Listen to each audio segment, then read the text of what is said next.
By my reckoning, the Flagons never had a finer table-cleaning goblin wench. What, since your mother lost her job? Huh? Now don't you be bringing my mother into this. You'd best be careful, you simpering little father's girl, or you'll learn a thing or two about Iron Fist honor and manhood. Oh, you mean the two smallest things in all of Faerun?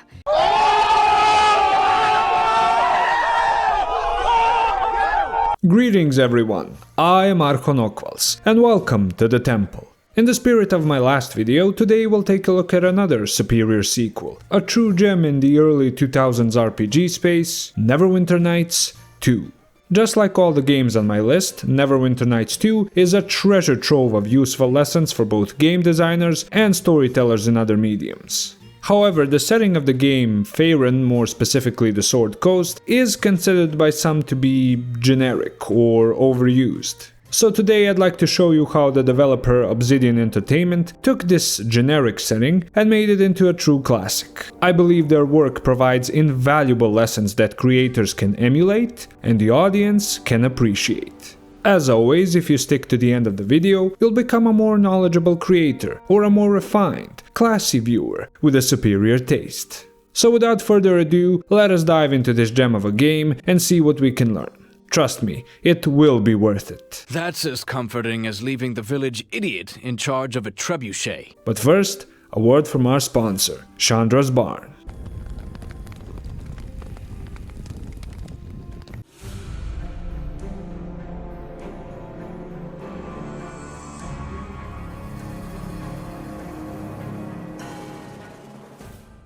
On the Sword Coast there is a region known as the Mere of Dead Men. It is a cold, saltwater swamp that serves as a graveyard for armies and ancient civilizations. Large trees, vines, quicksand, and hidden islands dot the swampy landscape. A thick fog covers most of the Mere, making visibility very poor. Due to the vast amounts of corpses submerged in the swamp, a lot of the water is not always safe to drink.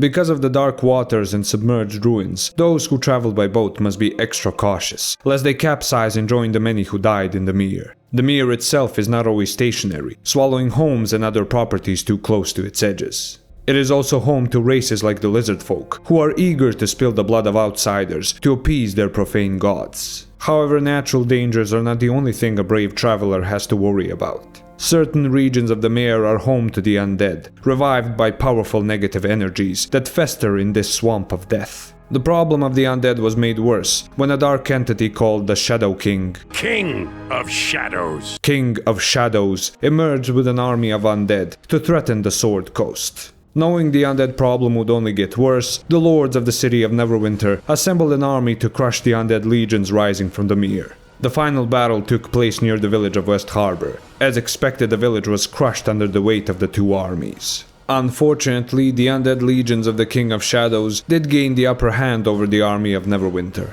and the battle was all but lost. However, at the last moment, a third, unknown force joined the battle, one that decimated both sides. In this absolute chaos, the leader of this third faction engaged the King of Shadows in single combat.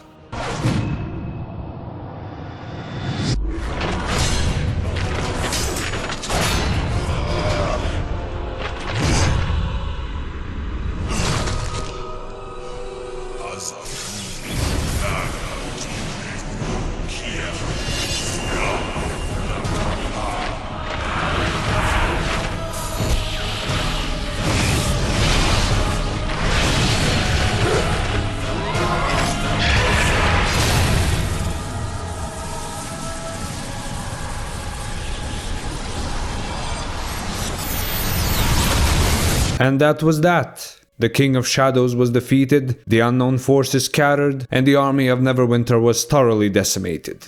But the villagers of West Harbor were nothing if not resilient. They buried their dead, rebuilt their homes, and in time, West Harbor once again became one of the few settlements of the living within the Mere of Dead Men. And guess who gets to call this place their home sweet home? That's right, welcome to Neverwinter Nights 2. Now I can already hear you saying, So, you begin in a small village/town as an obvious protagonist with a greater destiny ahead of them? Wow, really breaking new ground there, Oquals. Do the locals also tell you that you were meant for something more?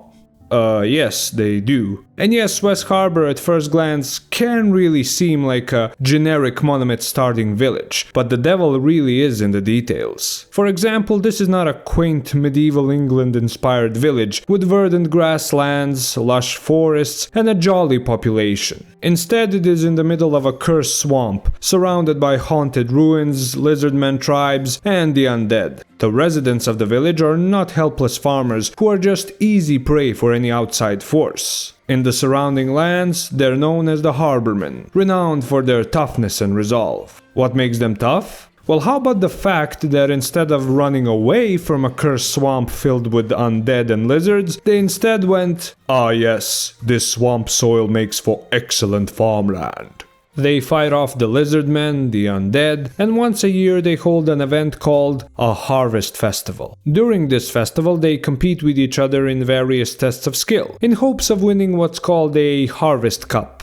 Due to all of these factors, the Harbormen more than live up to their reputation. But don't worry, your character also has some unique twists in their backstory. For one, your character comes with a pre-murdered family, so there are no worries they will be killed when the bad guy attacks the village. Instead, you live with your foster father Dagon, an elf of few words who is not exactly the caring father archetype. At least not when we first meet him.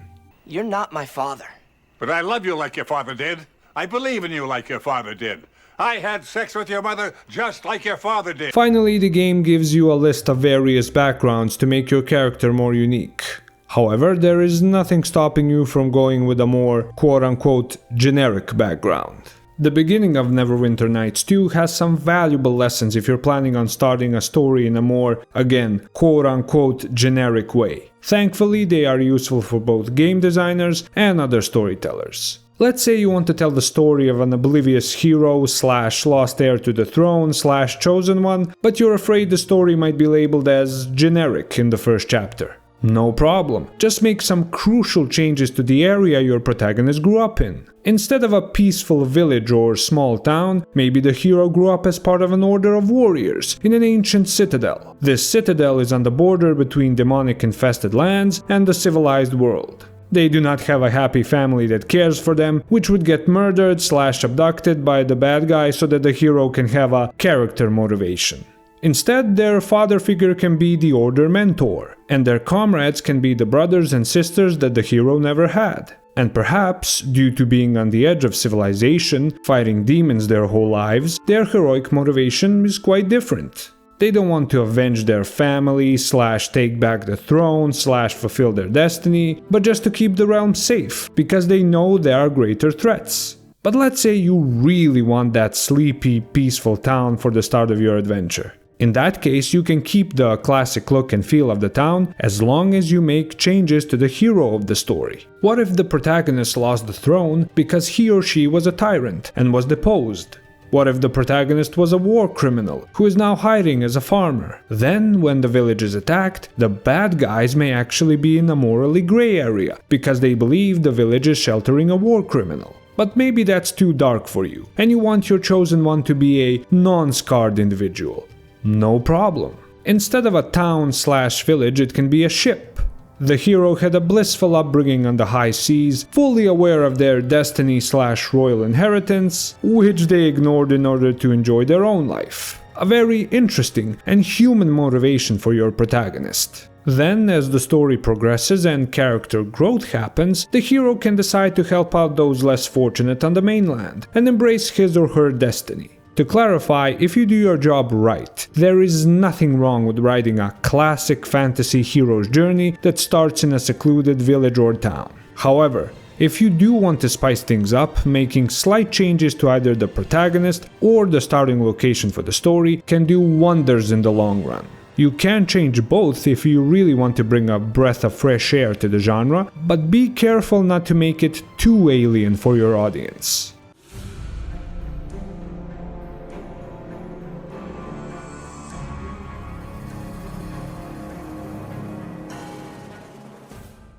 If there's one thing that your audience appreciates, it's an introduction/tutorial that doesn't treat them like idiots. Should you choose to disable the tutorial pop-ups, Neverwinter Nights 2 will treat you to such a tutorial. After waking up later than everyone else, you come across your foster father, who is talking to himself by the fire. He gives you a package of fresh pelts and asks you to sell them to a merchant who is staying in West Harbor for the festival. In exchange, you are to get a fancy bow for your foster father and some pocket money for yourself. You pick up the pelts, go outside, and meet your friends Amy and Bevel. After some brief coping with the fact that you've all never won the Harvest Cup, you decide to take on the Harvest Festival challenges. These are just fantastic for both immersion and as a tutorial. You have challenges for brawling, thievery, archery, and of course, magic.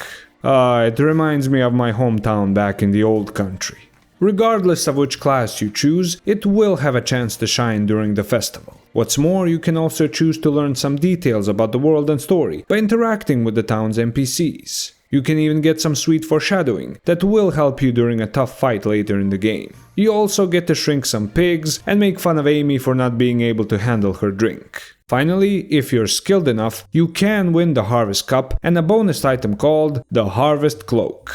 I've personally never skipped this tutorial, as it really makes me feel like my character is part of the West Harbor community and helps me to better immerse myself in the game's story. So to sum it all up, the Harvest Festival allows you to learn the basics of the game without patronizing tutorials, lets you get a feel of the class you've chosen, makes you feel like you're actually part of this West Harbor community, allows you to learn more about the world and story if you choose to, and finally, rewards you with in-game items if you choose to finish the festival. For me, this is really a shining example of how to do a good introduction/tutorial if you choose to have one in your game. It is also a very nice introduction to the story with a bit of a slower pace that rewards patience. So, let's go over the lessons. First, let's cover the game design lessons. It seems rather simple, right? Just don't use pop-up windows that tell the players the most basic, rudimentary info about the game. Yes, but this is way easier said than done. The reason info dumps are so widely used is because, well, they work. You give the player immediately what they need to know, and they move on into the game. However, the toll you pay in immersion and long-term memorability is too high in my opinion. Thankfully, you have alternatives if you're willing to put in the work. For example, you could have a set of challenges that demonstrate the basic skills of the game, just like in Neverwinter Nights 2, as it is quite a reliable and fun method. Furthermore, you can drop hints for the lore or the game story through these challenges, but you don't need to restrict yourself to a set of class-based challenges. This principle of teaching the player through immersive gameplay can be applied to various game genres. Does your game revolve around your protagonist having a special power that is a key element of the game? Have your character's unique power be limited in some way, dependent on a certain action like absorbing energy, killing enemies, or resting? Then have the first mission revolve around this limitation, by showing it to the player through gameplay, instead of info dumps. Is your protagonist part of a certain group of individuals with powers that affect society in some way? Monster hunters, mercs, invaders.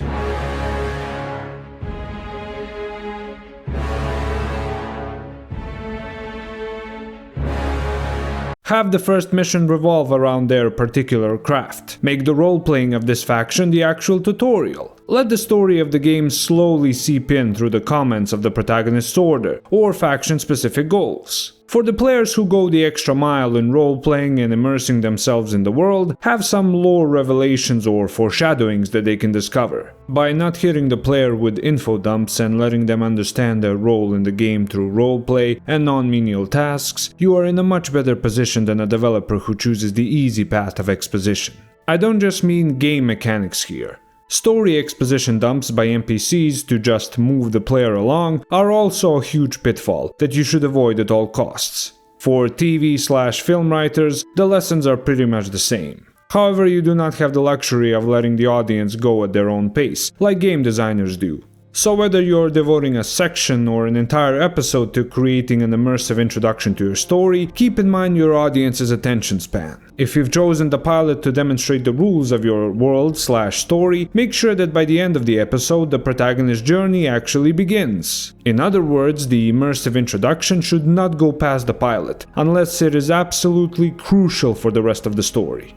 As for the novelists, once again they have the advantage of not being limited by budget, like game developers or TV writers. You can use your prologue or chapter 1 to introduce the protagonist, story, and setting through a series of immersive events happening in the starting location. You can also show a meeting or battle that happened in the starting location of your setting, but ensure that your protagonist and supporting characters know very little about it. That way, as the novel characters are piecing together the story, so are the readers. Be careful, however, more than any other creator, you are vulnerable to overindulgence. Exposition dump characters or over-description of events can slow the pace of your story to a crawl, and you risk losing your audience before the story even begins. To summarize as simply as I can, the key to an immersive introduction is action over exposition.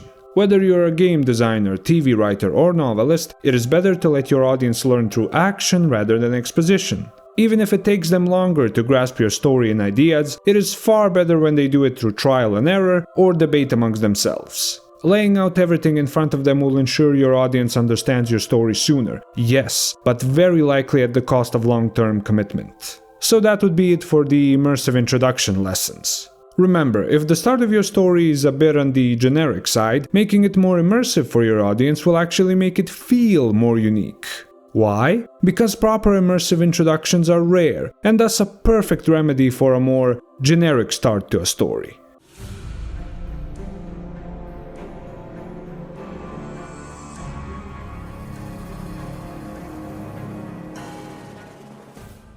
The lesson of this section will be a bit shorter, but I think it's worth mentioning.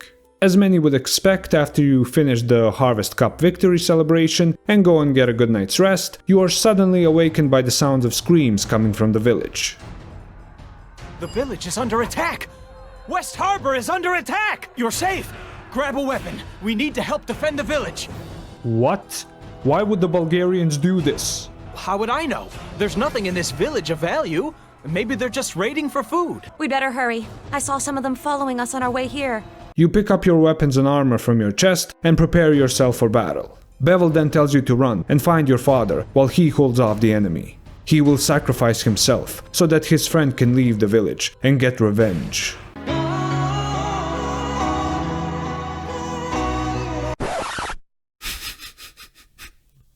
I'm messing with you. We're the Harbormen. Fuck running away. We're going to go and find Georg, and then we're gonna show these bastards that you don't fuck with the Swamp Boys. After you fight your way out of your own house, you see the devastation outside. Burning houses, dead bodies, and invaders running rampant in your village. In your village. You fight your way to a group of your fellow harbormen who have rallied around Georg, the leader of the village militia. Thank the gods you made it. There's been no sign of your father, and I feared you'd been killed as well. I have no idea where these creatures came from or what they want, but the ones loose in the village are only the first wave. More are coming. A lot more. If we're going to stop them, we need someone to rally the militia and meet them head on. Now, this second wave is likely to attack this part of the village, while the first wave is still engaging the harbormen in this area close to the bridge. Since Georg needs to hold the bridge area with his people, it is up to you to rally the scattered members of the harbormen militia in this area and prepare them for the second wave. You do this by healing wounded militiamen or persuading the cowardly to fight. After all that preparation, you make it with your rallied forces just in time to see the second wave of enemies approaching West Harbor. A fierce battle ensues, with casualties on both sides. You are forced to make tough decisions for the good of the village. However, in the end, the harbormen, the swamp boys, and girls prevail, and the umbral enemies are sent running with their tails between their legs. In the aftermath of the battle, you gather your wounded and your dead as you contemplate the nature of this brutal attack. West Harbor, this place in which you role-played a farmer, enjoying the biggest annual festival in his home, came under brutal attack. However, despite the odds, you beat them back.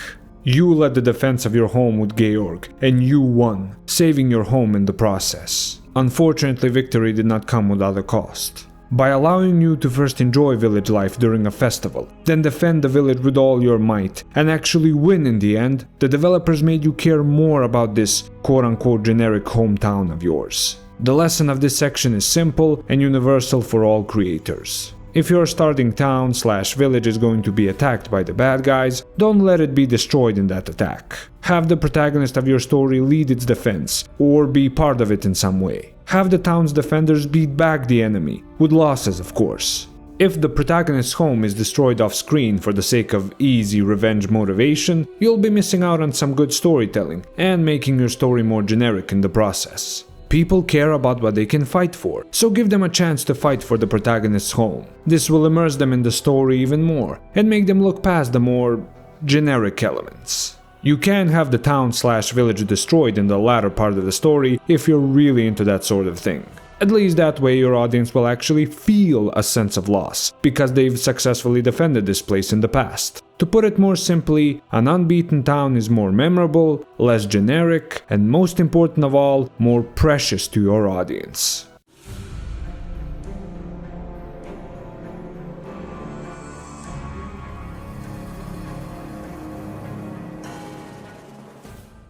We hope to kind of avoid the expected, and Jon Snow has always been the hero, the one who's been the savior, but it just didn't seem right to us. No, not those, the good kind. In my story and setting lessons, I always try to have minimal spoilers about the game's story, because I want new people to try out the games that I'm covering. I'll try to do my best to spoil as little as possible when it comes to the wonderful companions of Neverwinter Nights 2. As previously mentioned, the setting of Faerun, more specifically the Sword Coast and its races, fall on the more generic side.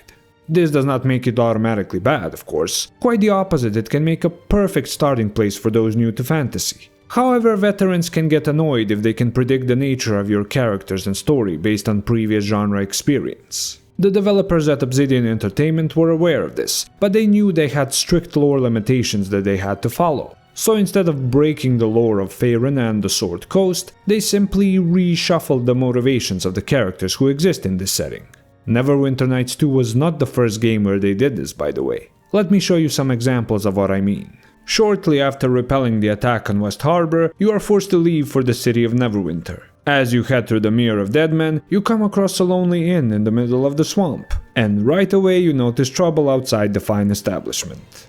Greetings, good sir. Are you frightened by either of us? We're not frightened of either of you, and it seems to me you need to learn a lesson. Well, that's perfect. I'm actually traveling the land in order to collect some gaming lessons, and I would... Oh, shit. After disposing of the tavern meatheads, we are introduced to Kelgar Iron Fist, a short king traveling the land, pushing in faces, draining flagons, and arguing width over length wherever he goes. We step inside the tavern to have a drink and relax after the fight. Already during your first conversation with Kelgar, he ticks all of the boxes of a typical dwarf. Short-tempered? Check. Likes to drink? Check. Prone to starting fights in taverns? Check. And then he drops this bomb on you. That's why I'm headed to Neverwinter. I heard there's a house of monks there. A monastery, right? I heard they'll train anyone, just for the asking. Couldn't ask for a better opportunity. Aye, that's the short of it. No stranger than half of what takes place in Faerun, I can tell you that.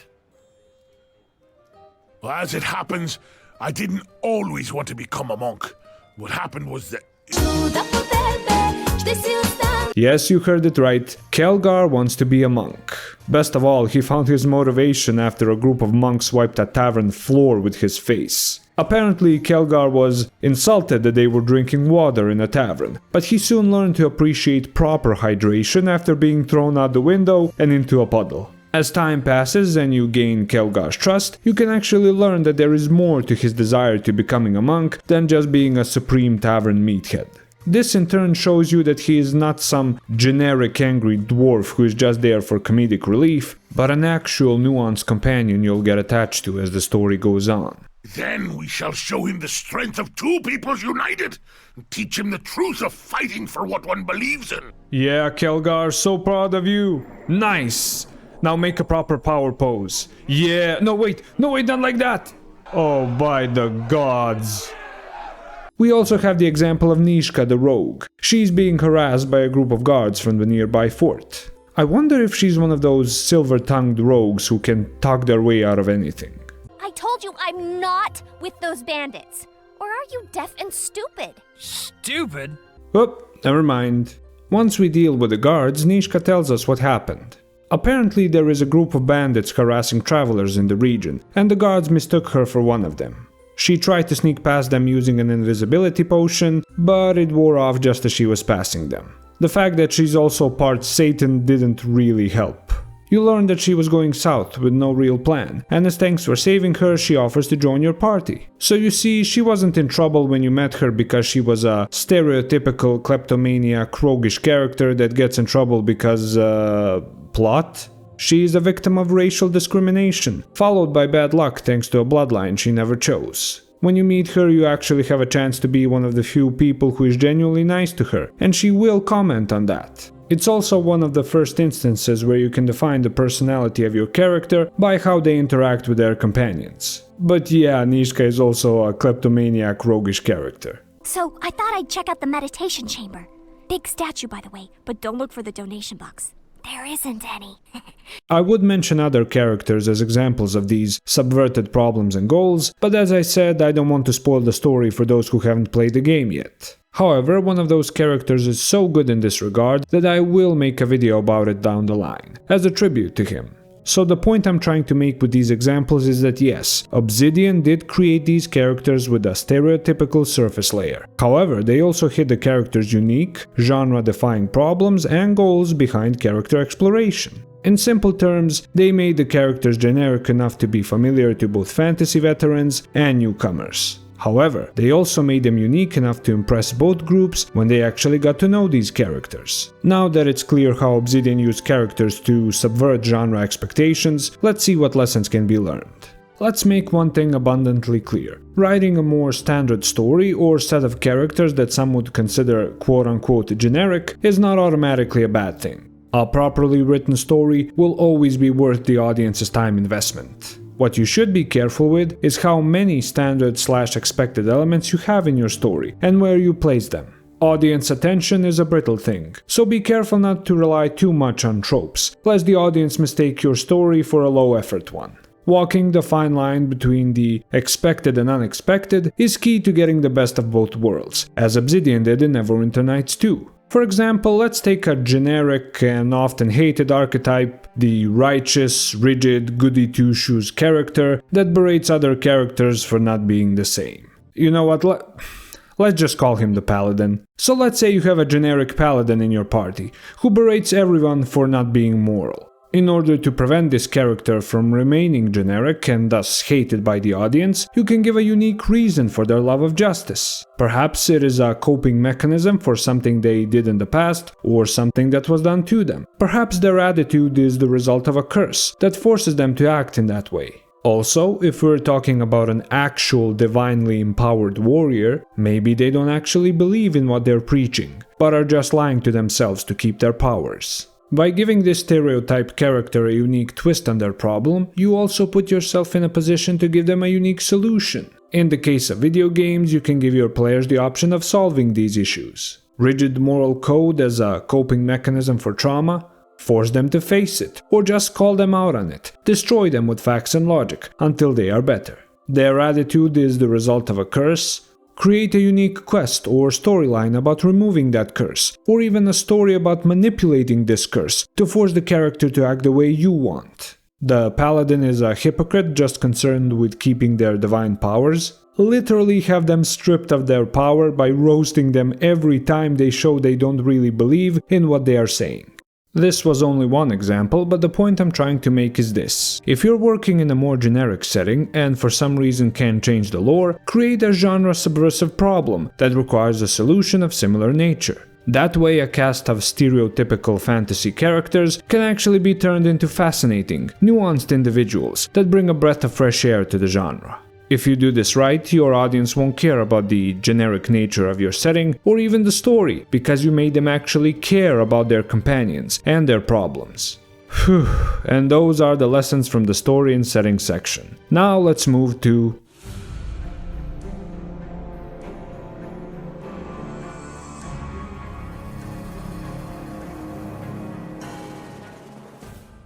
Let's make something clear. There is absolutely nothing wrong with having a game, book, or TV series set in only a few or even a single location. As long as the story/gameplay are top-notch, you have nothing to worry about. However, if you're going to market your game or story as an epic adventure across a huge fantasy realm, you kind of have to back that up with a plethora of interesting locations. I'm happy to say that Neverwinter Nights 2 more than fulfills its marketing promise. You will visit places like cursed swamps, verdant meadowlands, dank crypts, ruined castles, gorgeous cities, the Balkans. Sound the alarm! Orcs! The orcs are attacking! And many more. If there is one word I can use to describe most of the locations in Neverwinter Nights 2, it is memorable. But it isn't just the fact that these places are varied, it is also the quests associated with them. The quests actually feel like the kind of problem such a location would have. You never get the feeling that the quests are just there to fill out gameplay time. Ah, Harborman, welcome to Fort Lock. We need you to collect 10 bare asses for Neverwinter. There's none of that. It's more like, bro, bandits are kidnapping people and taking them to a hidden base. They stole our holy symbol, our commander is gone, and the new guy is a fucking dick. Or one of my favorites, hey Harborman, you know that village where the villagers were brutally murdered and left to rot out on the streets? It's probably best not to leave them out there, huh? Here you go, take some salt and pour it on them so they don't turn undead. Another thing is the soundtrack for each of these locations. Huge props to Dave Frazier and Neil Goldberg for crafting a fitting soundtrack for each location. Here are a few examples.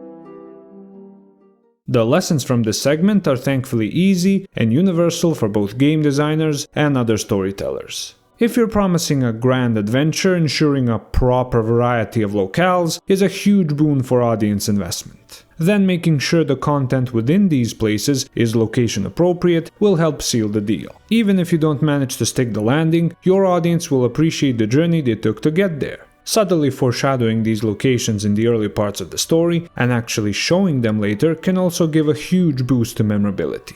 Bonus tip for game designers or film and TV series directors. If you need to devote extra cash or time for a composer to create a unique soundtrack for each location, then do it. Whatever extra expense you need to pay will be worth it in the long run. Trust me.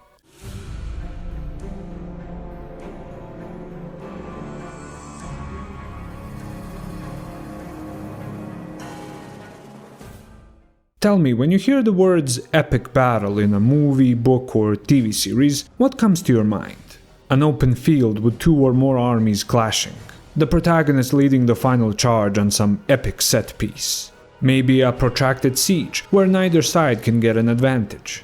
All decent examples, but tell me, do you consider the courtroom a battlefield? Your case being your army, and your choice of words your battlefield tactics? Well, Obsidian did, and boy did they succeed in creating one of the most epic battles of wits in gaming history. I'll keep the spoilers minimal for those who didn't play, but I couldn't forgive myself if I didn't mention this gem of a sequence. So at one point during the game you are accused of slaughtering an entire village of innocent people. Of course, this is just a setup by the bad guys to get their hands on you, so you need to build your case. With the help of the least snarky elf in all of Faerun. Ah, it seems I've arrived just in time to deflect the usual barrage of slander from the local innkeeper. Sand. Yes, it is good to see you're still sober enough to recognize me, Duncan, past the Stale beer, vinegar, faint sweat, failed aspiration. You gather evidence, find holes in the case against you, and formulate a strategy with your elf lawyer. Finally, if you play your cards right, you'll get a whole package of epic moments during your trial, where you just roast the living hell out of your prosecutors. These are just some of my favorite moments, so I hope you will enjoy them as much as I did.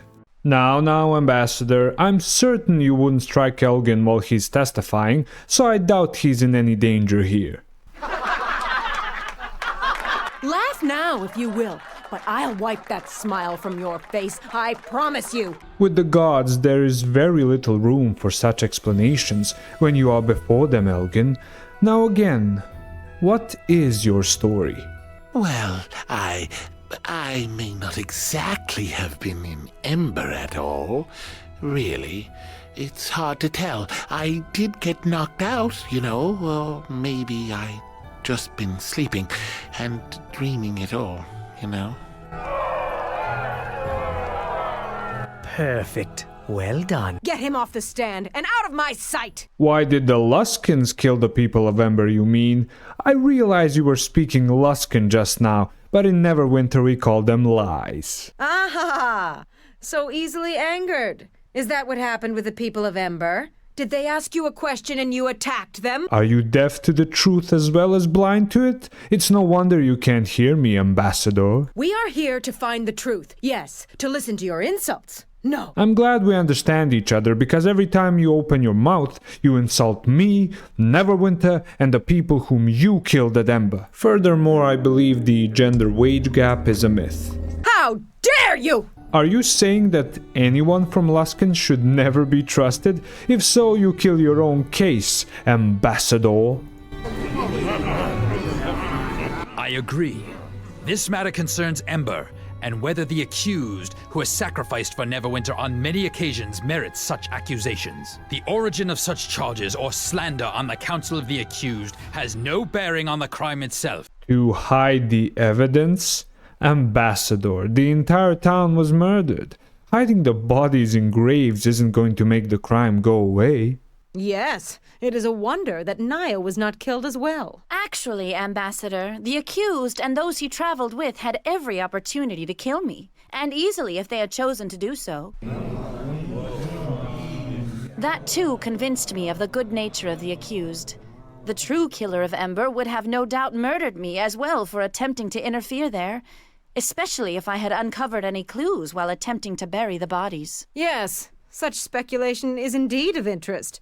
To those less gullible than those of this court, I think. So you call the witness a liar?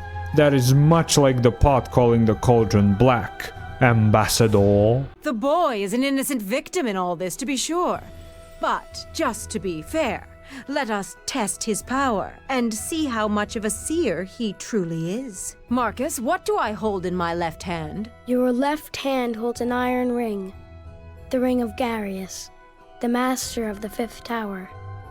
You hold it tightly, as if afraid it will fly from you. Every time you touch the ring, you see how angry he becomes when one fails him, and you fear his ambition.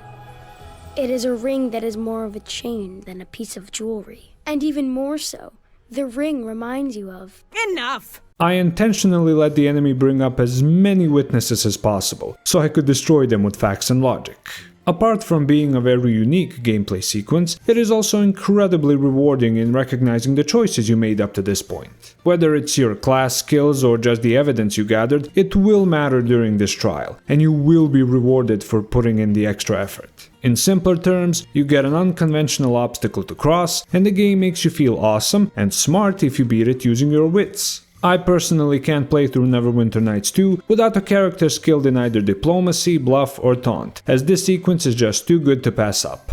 And don't worry, even if you are a murder hobo, you'll eventually have to defend yourself in a trial by combat, whether you win the trial or not. I'll talk about that later. One final point to make is that this sequence helps the story of Neverwinter Nights 2 stand out from the generic fantasy adventure category. I don't think defending yourself in a court of law is a staple of a typical fantasy story. There are wonderful lessons from this segment for game designers, novelists, and screenwriters. Let's start with the former this time. If you have a novel or TV series that relies on physical conflict to move the story, it may do you some good to have a few battles of words. This will give your characters the chance to shine as more than just meatheads. It will give them a whole new layer of personality as the audience sees how they overcome obstacles without violence. It can be especially fun if a violent character is put in a situation where their brawn means little and they need to utilize their wits. Think of it as a healthy subversion of your narrative when it gets too predictable. Maybe the character has to infiltrate an organization, give an inspiring speech, perhaps even negotiate a hostage situation. As long as the character is pushed out of their comfort zone, you did well. Now for the game designers.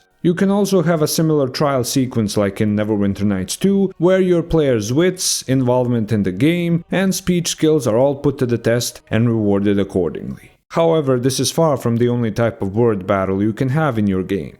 What if the player character is a judge? Maybe the player character is responsible for holding a meeting of powerful figures, and their wordplay will have a huge impact on the world. What if the player actually needs their wordplay and their wits to beat the final boss? Game developers are even more blessed in this regard compared to novelists and screenwriters. You see, due to the interactive nature of the game medium, you don't have to stop at one battle of wits. You can allow your players to build a character that is entirely speech-based, meaning they don't have to lift a sword during their whole game. Even if most players choose to be violent at some point, just the fact that they have the option not to be will mean so much to them. To summarize, whether you're a game designer, a novelist, or screenwriter, winning a battle of wits can be equally satisfying as winning a battle of swords. In fact, winning a battle with words after killing your way through most of the story can be just the breath of fresh air your audience needs.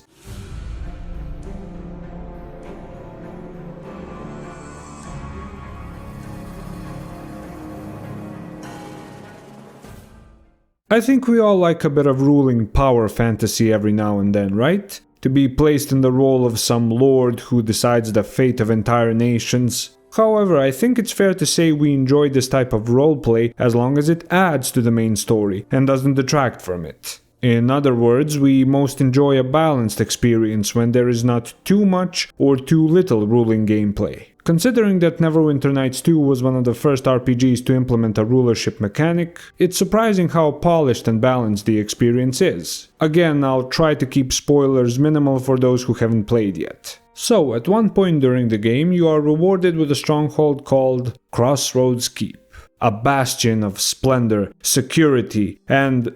Oh my god, bro. Oh, hell no, man. What the fuck, man? This keep was destroyed during the war with the King of Shadows. Thank you, Sir Naval. I'm really glad you gave me a ruined keep as a reward. Of course, I'm joking. It is actually a fantastic design choice to receive the keep in a ruined state. Why? Well, as you invest time and resources into rebuilding the keep, it becomes more precious to you, and you naturally grow your attachment to both it and its denizens. Keep in mind that I use the word rebuild, not build. I'll explain during the lesson why that is important. Anyways, as you rebuild the keep and your influence as its ruler grows, you'll get several opportunities to determine what kind of a ruler you are. These opportunities come in the form of random events, where foreign dignitaries visit your keep with various offers. Also, from time to time, your second-in-command Kana lets you know of business opportunities for the keep.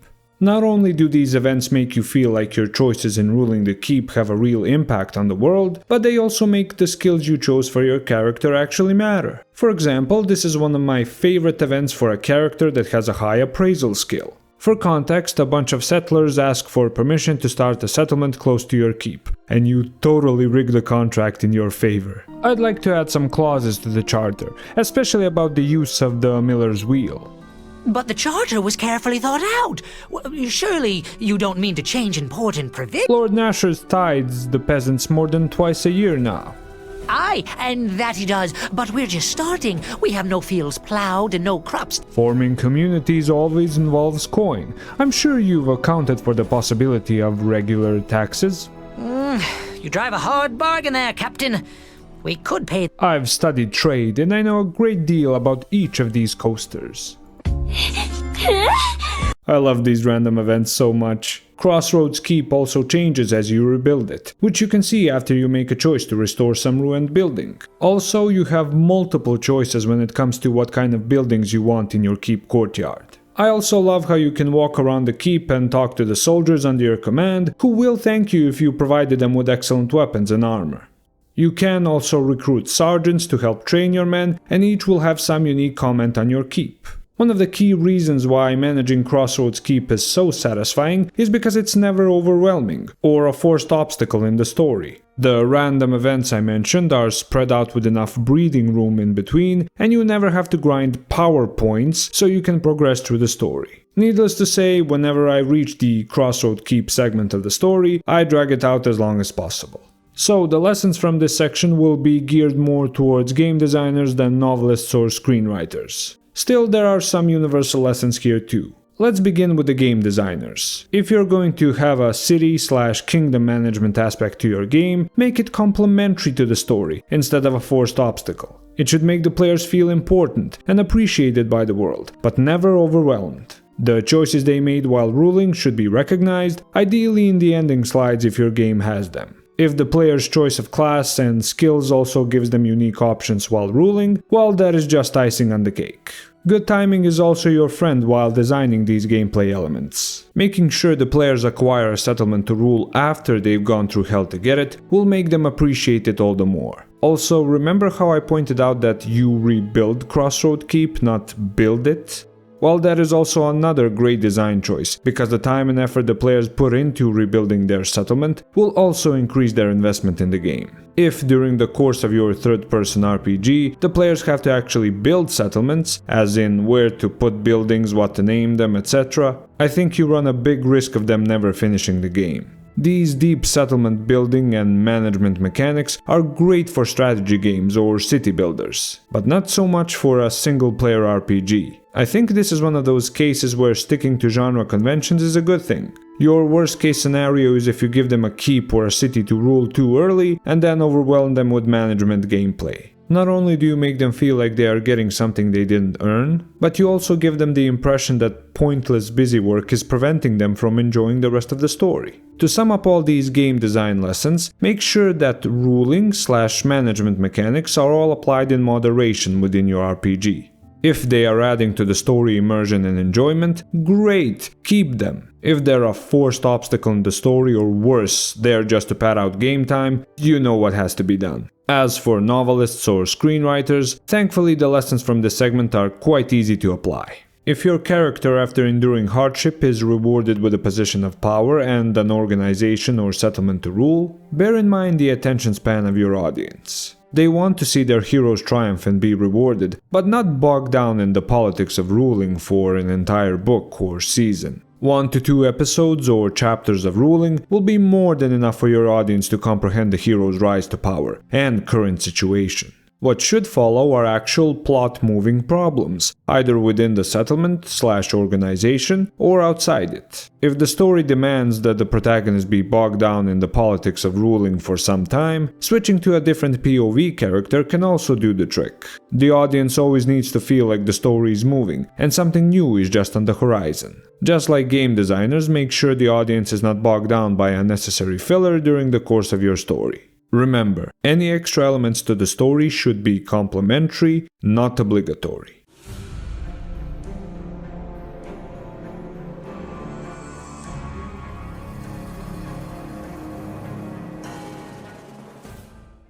As previously mentioned, I'll keep this section as spoiler-free as possible for those who haven't played the game yet. So, Neverwinter Nights 2 uses what I refer to as the background antagonist. This means they are mostly built up by other characters during the course of your journey, and you only meet them near or at the very end of the story. Now, there is nothing wrong per se with this type of antagonist as an archetype. However, if you're going down this path, then you have to make sure you absolutely nail that landing. In other words, the antagonist you meet at the end has to live up to the built-up hype. And I'm sorry to say, but that is not the case in Neverwinter Nights 2. I think the developers tried to walk the fine line between making him a pure force of nature and a tragic hero, but they only half succeeded in the latter. The force of nature aspect failed because, and I'm not exaggerating, his power source is shadowy. We don't really understand what this dark power source did to him other than make him evil. The tragic hero aspect fares a bit better because we actually got some characterization for the main antagonist. This is done mainly through the ghosts of his past acquaintances. This is actually a really interesting section of the game because the NPCs bring up some good questions about the morality of choosing a dark power source to protect what you love. However, all that goes out the window when you actually meet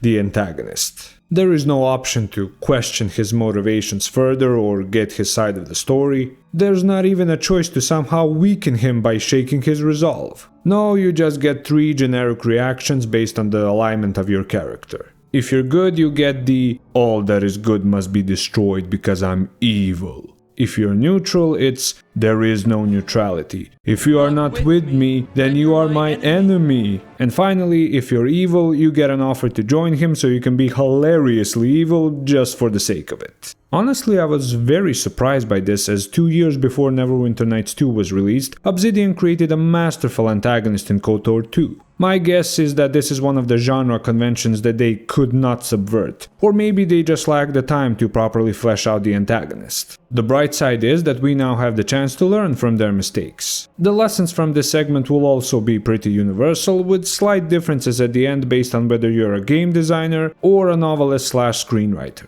Let's start with the universal ones first. If you're going down the background antagonist path, meaning you want him to show up only in the finale of your story, I would suggest going down the force of nature/otherworldly entity route. The reason is simple, it's harder to mess this up. By making the antagonist some kind of otherworldly being with vague origins, you can create a healthy sense of dread in your audience. If after defeating this enemy the audience is still left in the dark about its motivations, then that actually fits the theme of the villain. It was an inhuman entity whose goals could not be understood within this story. Only one thing was clear: it had to be stopped. A nice bonus to this is if the audience starts to demand a backstory for this entity. Why? Because you will have time to develop it in either a sequel or a prequel. The force of nature antagonist also creates fertile ground for debate amongst your fans. This is great because, as we like to say in this temple, debates about the lore and story are the lifeblood of a franchise. A good example of this type of antagonist is the one from Gothic 1. We don't know much about this demonic entity, but after it is defeated, I think most of us get that feeling of, "Gods, I hope that thing never returns to the mortal world again." But let's say you are really invested in the misunderstood tragic antagonist, and you want the audience to learn about them through their acquaintances in the story. Your hope being that when the audience finally meets this antagonist, they will sympathize with them, or at the very least remember them as a good villain. Well, easier said than done, my friends, but it can be done. For one, it will be up to these past acquaintances to characterize the villain. Make sure that each acquaintance adds a new layer of backstory. Don't just split them 50-50 into "he's awesome" and "he sucks" groups. Finally, this is the most important part. Make sure that at the end, the tragic hero/antagonist gets to tell their side of the story. Then, if you want your audience to have a stake in this story, have the protagonist affect the villain in some way. A good example of this would be the last conversation with the Master in Fallout 1. This leads me to the advice for game designers. When you decide to show the antagonist side of the story, please give your players a healthy amount of dialogue options. These can give the players the option to poke holes in the antagonist's plan, possibly weakening them before the final battle. Actually change the antagonist's plan, possibly convincing them to self-delete. Have the player agree with the antagonist's plan and join them. Or my favorite twist, make an arrangement to just walk away. The ultimate "fuck this, I'm not getting involved." For novelists and screenwriters, the advice is even more simple. Take a look at the list of options I presented above for the game designers and pick the one that best suits the antagonist and ending to your story. Now let's talk about what comes just before the final battle, and where Neverwinter Nights 2 could have been so much better.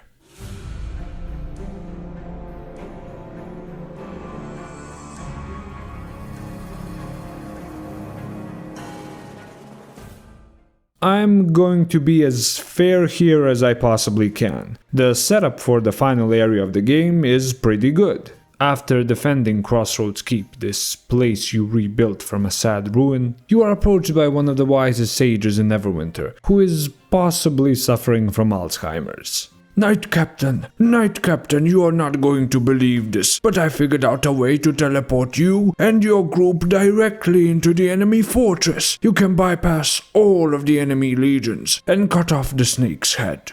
That's great, Aldenon, so how do we do that? Well, you see, after doing some intense research, I figured out you can achieve teleportation by opening and then closing this magic tome. And you're sure this will work? Sure what will work?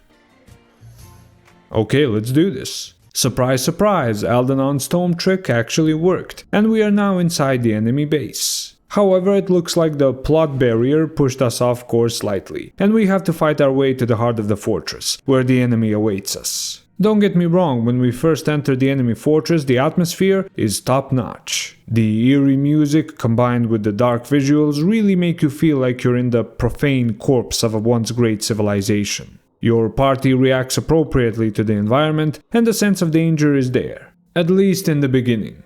A quick reminder, this is the base of our main antagonist and his foul servants. If there was one place that absolutely needed some environmental storytelling, it was this cursed fortress. However, after the well-done intro to this place, you quickly realize that this is just like every other spooky dungeon in the game. There are some environmental obstacles, but other than that you just face waves and waves of undead you've already seen in the game until you eventually reach the gate to the final area. There at least you have a more unique encounter with the last of the antagonist's minions. However, about 80% of the last stretch is a drawn-out dungeon crawl meant to pad out game time. As I mentioned, what could have made this place more interesting was some environmental storytelling. Maybe some unique art on the walls, which tells the history of this place. Since this is a realm of the undead, we could have had some spectral flashbacks to the past, and what exactly happened here. Maybe pieces of the antagonist's soul are scattered throughout this place, and if we meet each piece, we would unlock unique dialogue options in the final fight, or possibly even weaken the final boss. Obsidian actually put the basis of a great idea into this section. Earlier in the story, if you choose to be evil and send a group of naive adventurers to explore the Mere of Dead Men, they actually end up here as tormented ghosts. However, there is no dialogue with them whatsoever, they're just another combat encounter. If this Fortress of Shadows had housed the souls of the important characters the players killed during their journey, it would have been a much more memorable final location.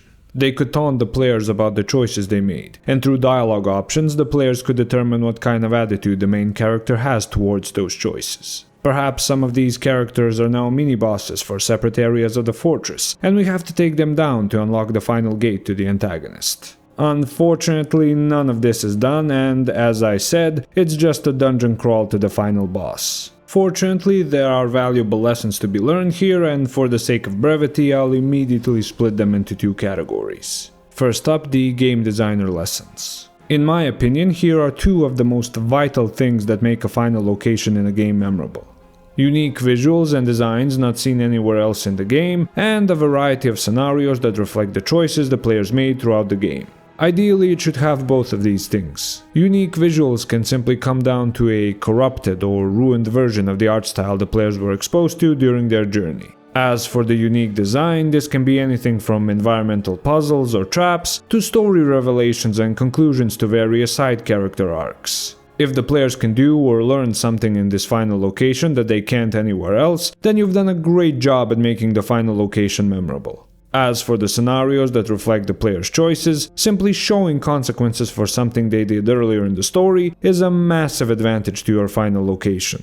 Returning characters, plot items, or even some unique visual changes in the environment as a reflection of their choices will do wonders for player immersion and investment. Now for the novelists and screenwriters. I think when it comes to novels, what makes the final location memorable to the readers are new revelations about the story that can be found anywhere else. Bonus points if it is somehow isolated from the normal world and has some unique aesthetics. Films or TV series are similar in this regard, however I will say that visuals play the most important role here. In fact, if you choose to hide some important story revelations within the design of the final location, rather than use exposition, you have a huge advantage over the competition.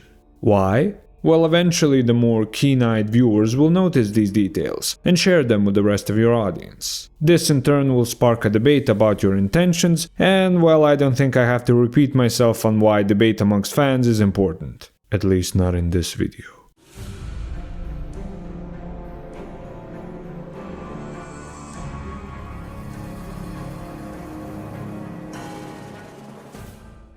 I don't think it's fair to put all the blame on Obsidian for the cut content, as they probably were short on development time. However, I think it might help other developers to know what to focus on, or in the case of novelists and screenwriters, how to use the full potential of their story elements. Remember the amazing trial section I mentioned earlier? Well, it is still amazing, except for the outcome. Whether you win or lose the trial, it ends the same way, with another trial, by combat. The only difference is an achievement if you manage to prove your innocence with words. After the breadth of different choices in the trial, it feels disappointing. Don't get me wrong, telling Lorne your mom jokes before beating him to a pulp will always be satisfying. Your mother was killed when the Githyanki attacked West Harbor. Her dying wish was that you be a good boy. What would you know of my mother? Let's just say she's a very lonely woman, and I had ways of elevating her. Shut up! Just for that, I'm going to carve my name into your hide while you still breathe. We call upon Tyr to help us settle this matter. Kill me. I'd be right happy to, Lorne. But I would have liked to at least see him and Torio beheaded for being proven liars. Or at least have this battle take place in a different location, since, of course, they couldn't get you at the trial. Next up is the cut content from some of the companion storylines. I can't get into too much detail due to spoilers, but the fact that I was denied a romance with my devil goat girl Nishka hurts my soul to this day. Speaking of romance, what little is available to you, at least as a male character, is severely underdeveloped. The elf Eleni, your swamp stalker, just outright tells you, oh yeah, I just can't take it anymore, let's hook up. Although props to Obsidian for allowing me to almost mess it up with my male autism. Postponing what? Let us promise to speak no more until the morrow, and we shall enjoy what brief time we have together.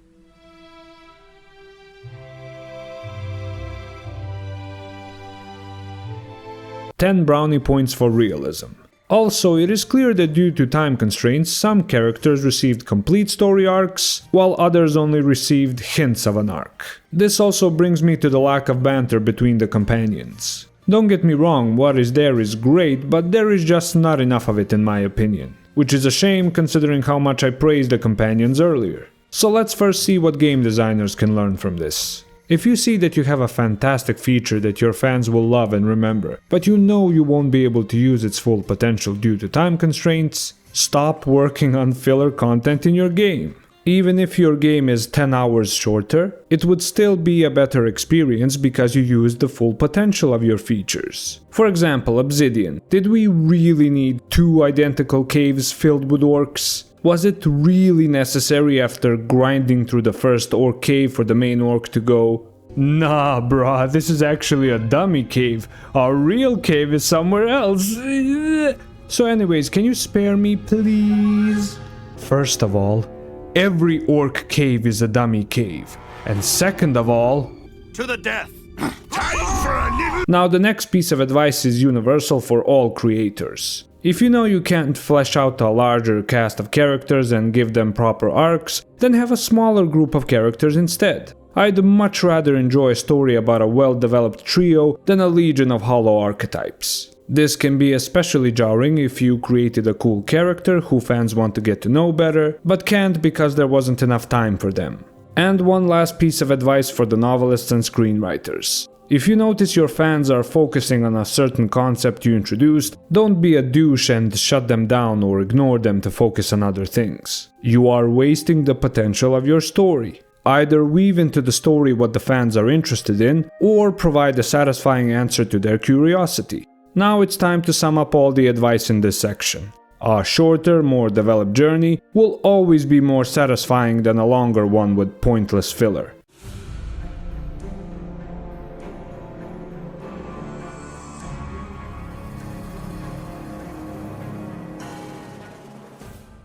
So those are the most important lessons of Neverwinter Nights 2, from both its successes and failures. I would recommend getting the Neverwinter Nights 2 Complete Edition from GOG. It comes at a very reasonable price, with all of the DLC included. For me, the trial sequence and the keep management alone make this game worth every cent. Also, no matter what type of creator you are, I believe you can learn something useful from Neverwinter Nights 2. Its lessons will be especially useful for those who work in more generic settings, and are looking to breathe new life into them, or subvert audience expectations. However, let us not forget a very important factor here. Even if creators applied all these lessons to perfection, it would mean almost nothing without you, the people. I've asked a lot from creators during the course of this video, but for you, the audience, I have a simple request. Identify, appreciate, and support the creators who seek to bring new life to all genres. Identify a story with a non-ideal prologue. Appreciate a battle of words, not just swords. Finally, support the creators who utilize the full potential of their franchises for your enjoyment, despite the risk. No matter your size as an audience, you are a huge part of what inspires creators to keep pushing forward. But even more than that, your time, energy, and money shape the very landscape of entertainment. I hope that I have given you at least some useful knowledge that will help you to both find and create an environment for quality storytelling. Although this is my third video, I truly believe that you as my audience are beginning to form a new taste for quality, based on lessons from video games. One day, when that taste is fully formed, I hope I'll be able to satisfy it with my own work. Well, it looks like that would be it for our Sword Coast adventure. I apologize if the video was too long, but I felt these lessons were worth mentioning and preserving. Now, our Sword Coast adventure may be over, but that does not mean we are done with Faerun. If Night of the Raven was one of the best DLCs when it came to expanding a game's world, the DLC we'll be covering in our next video will probably be the best example of how an additional piece of story content can turn a good story into an unforgettable one. Thank you once again for coming to visit me here. I hope climbing this mountain is becoming easier for you. Feel free to like, subscribe, and comment on any additional lessons you think I might have missed. Every bit of support helps with the upkeep of this place. Have a safe journey down the mountain, and I'll see you next time in the temple.